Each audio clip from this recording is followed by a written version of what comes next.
Hi hello friends, welcome back Kavitha vlogs in Kannada. Friends, ಇವತ್ತು ವಿಶೇಷವಾದ ಮಾಹಿತಿನ ತೊಗೊಂಡು ಬಂದಿದ್ದೀನಿ. ಎಸ್ ಫ್ರೆಂಡ್ಸ್, ಹೌದು, ಇವತ್ತಿನ ವಿಷಯ ಮನೆಯಲ್ಲಿ ಕಣಜಗೂಡು ಕಟ್ಟಿದರೆ ಏನರ್ಥ ಅಂತ. ಹೌದು ಫ್ರೆಂಡ್ಸ್, ಮನೆಯಲ್ಲಿ ಕಣಜಗೂಡು ಕಟ್ಟುವುದು ಒಳ್ಳೆಯದೋ ಅಥವಾ ಕೆಟ್ಟದೋ ಅನ್ನೋದು ತುಂಬ ಜನರ ಒಂಥರ ಕಲ್ಪನೆಗಳಲ್ಲಿ ಭಯ ಪಡಿಸುವಂಥದ್ದು ಅಂತಲೇ ಹೇಳ್ಬೋದು.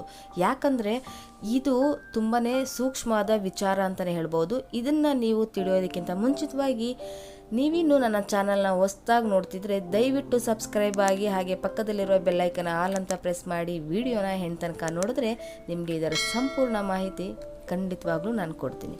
ಹಾಗಾದರೆ ಬನ್ನಿ ಫ್ರೆಂಡ್ಸ್, ನೋಡೋಣ, ವಿಡಿಯೋ ಸ್ಟಾರ್ಟ್ ಮಾಡೋಣ. ಫ್ರೆಂಡ್ಸ್, ಎಲ್ಲರ ಮನೆಯಲ್ಲಿ ಸಹ ಕಣಜಗೂಡುಗಳು ಕಟ್ಟೋದಿಲ್ಲ. ಕೆಲವೊಂದು ಮನೆಗಳಲ್ಲಿ ಮಾತ್ರ ಇದು ಕಣಜಗೂಡು ಕಟ್ಟುತ್ತೆ. ಈ ಮಣ್ಣು ಒಂದು ಶ್ರೇಷ್ಠವಾದ ಮಣ್ಣು ಅಂತಲೇ ಹೇಳ್ಬೋದು. ಇದರಲ್ಲಿ ಲಕ್ಷ್ಮಿ ವಾಸವಿರುತ್ತಾಳೆ. ಎಸ್ ಫ್ರೆಂಡ್ಸ್, ಅದಕ್ಕೆ ಇದನ್ನು ಲಕ್ಷ್ಮಿ ದೇಗುಲ ಅಂತಾನೂ ಕರೀತಾರೆ ದೊಡ್ಡವರು. ಇನ್ನು ಈ ಗೂಡು ಯಾರ ಮನೇಲಿ ಕಟ್ಟುತ್ತೆ ಅಂದರೆ, ಯಾರ ಮನೇಲಿ ಕಟ್ಟುತ್ತೆ, ಹೇಗೆ ಕಟ್ಟುತ್ತೆ ಅನ್ನೋದಾದರೆ, ಮೊದಲನೇದಾಗಿ ಯಾರಿಗೆ ಸಂತಾನವಾಗುವ ಸೂಚನೆ ಇರುತ್ತೋ ಅವ್ರ ಮನೆಯಲ್ಲಿ ಈ ಗೂಡು ಕಟ್ಟುತ್ತೆ. ಉದಾಹರಣೆಗೆ, ನೀವು ಇದರ ತೊಂದರೆ ಮಾಡುತ್ತದೆ ಎಂದು ಅದನ್ನು ನೀವು ಒಡೆದು ಹಾಕಬಹುದು ಎಂದು ನೀವು ಅಂದುಕೊಂಡರೆ, ಮೊದಲಿಗೆ ಫಸ್ಟ್ ಅದನ್ನು ನೀವು ಕನಸಿನಿಂದಲೂ ಕೂಡ ತೆಗೆದುಬಿಡಿ ಫ್ರೆಂಡ್ಸ್. ಯಾಕಂದರೆ ಇದು ಒಂದು ಸಾರಿ ನೀವು ಒಂದು ಕಡೆ ಒಡೆದಾಕಿದ್ರೆ ಪದೇ ಪದೇ ಮತ್ತೆ ಮತ್ತೆ ಬೇರೆ ಬೇರೆ ಜಾಗದಲ್ಲಿ ಕಟ್ಟಲು ಶುರು ಮಾಡುತ್ತದೆ. ಯಾಕೆಂದರೆ ಇದು ಸಂತಾನ ಫಲ ಸೂಚನೆಯನ್ನು ತೋರಿಸುತ್ತದೆ. ಉದಾಹರಣೆಗೆ ನಮ್ಮನೇಲೂ ಕೂಡ ಈ ರೀತಿ ಕಣಜಗೂಡು ಕಟ್ಟಿತ್ತು. ಸೊ ನನಗೆ ಗೊತ್ತಿಲ್ಲದೆ ನಾನು ಹೊಡೆದಾಕ್ಬಿಟ್ಟೆ. ನೆಕ್ಸ್ಟು ಇನ್ನೊಂದು ದೊಡ್ಡವಾದ ಸ್ಟೀಲ್ವಾದ ಪಾತ್ರೆ, ಆ ದೊಡ್ಡ ಸ್ಟೀಲ್ ಪಾತ್ರೆ, ನೀರು ತುಂಬೋ ಪಾತ್ರೆಯಲ್ಲಿ ಅದು ಕಟ್ಕೊಂಡಿತ್ತು. ಸೊ ನನಗೆ ನಿಜವಾಗ್ಲೂ ತುಂಬಾ ಆಶ್ಚರ್ಯ ಆಯಿತು. ಆವಾಗ ನಾನು ನಮ್ಮ ಅಜ್ಜಿನ ಕೇಳಿದಾಗ ಅವ್ರು ಹೇಳಿದ್ರು, ಇಲ್ಲ, ನಿನಗೆ ಇವಾಗ ಕನ್ಸೀವ್ ಆಗೋದಕ್ಕೋಸ್ಕರ ಈ ರೀತಿ ಆಗ್ತಿದೆ ಅಂತ. I am so excited friends, ನಿಜವಾಗ್ಲೂ ಹೇಳ್ತೀನಿ. ತುಂಬ ದಿವಸ ಮಕ್ಕಳಿಲ್ಲದೆ ಇರೋ ನನಗೆ ಸೊ ಆ ಒಂದು ಮಕ್ಕಳ ಫಲ ಈ ಕಣಜಗೂಡು ಕಟ್ಟಿರೋ ಸೂಚನೆಯಿಂದ ನಂಗೆ ಗೊತ್ತಾಯಿತು. ಸಖತ್ ಖುಷಿ ಆಗ್ಬಿಟ್ಟೆ ಫ್ರೆಂಡ್ಸ್ ನಿಜವಾಗ್ಲೂ. ಆಮೇಲೆ ಇದರಲ್ಲೂ ಎರಡು ರೀತಿ ಇರುತ್ತೆ ಫ್ರೆಂಡ್ಸ್. ಹೌದು, ಮೊದಲನೇದಾಗಿ ಹೇಳ್ಬೇಕಂದ್ರೆ ಒಂದು ಬ್ಲ್ಯಾಕ್ ಮಣ್ಣು ಕಾಣಿಸುತ್ತೆ, ಇನ್ನೊಂದರಲ್ಲಿ ಒಂದು ನಾರ್ಮಲ್ ಮಣ್ಣಿನ ರೂಪದಲ್ಲಿ ಕಾಣಿಸುತ್ತೆ. ಸೊ ಬ್ಲ್ಯಾಕ್ ಮಣ್ಣು ಬಂದಿದ್ದಕ್ಕೆ ನನಗೆ ಹೇಳಿದ್ರು, ನಮ್ಮ ಅಜ್ಜಿ ಹೇಳಿದ್ರು, ಸೊ ನಿನ್ನ ಗಂಡು ಮಗು ಆಗುತ್ತೆ ಅಂತ. ಸೊ ನಾರ್ಮಲ್ ಮಣ್ಣಿದ್ರೆ ಅದೊಂಥರ ಹೆಣ್ಣು ಮಗು ಅಂತಲೂ ಕೂಡ ಹೇಳ್ತಾರೆ.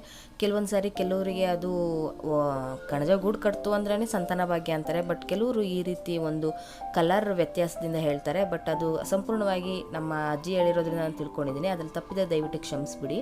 ಯಾಕಂದರೆ ಕಪ್ಪು ಮಣ್ಣು ನಮ್ಮ ಮನೇಲಿ ಅದು ಕಣಜಗೂಡು ಕಟ್ಟಿರೋದ್ರಿಂದ ನಂಗೆ ಖುಷಿ ಆಯಿತು. ಸೊ ಅದೇ ತಕ್ಕನಾಗಿ ಕೂಡ ನನ್ನ ಗಂಡು ಮಗು ಕೂಡ ಆಯಿತು. ಅದಕ್ಕೆ ನಾನು ನಿಮಗೆ ಹೇಳ್ತಾ ಇದ್ದೀನಿ. ಇನ್ನು ಸಂತಾನ ಭಾಗ್ಯ ಬಿಟ್ಟರೆ ಇನ್ನೊಂದು ಈ ಗೂಡು ಕಟ್ಟುವ ವಿಶೇಷತೆ ಏನೆಂದರೆ ಹಣದ ಸಮಸ್ಯೆ.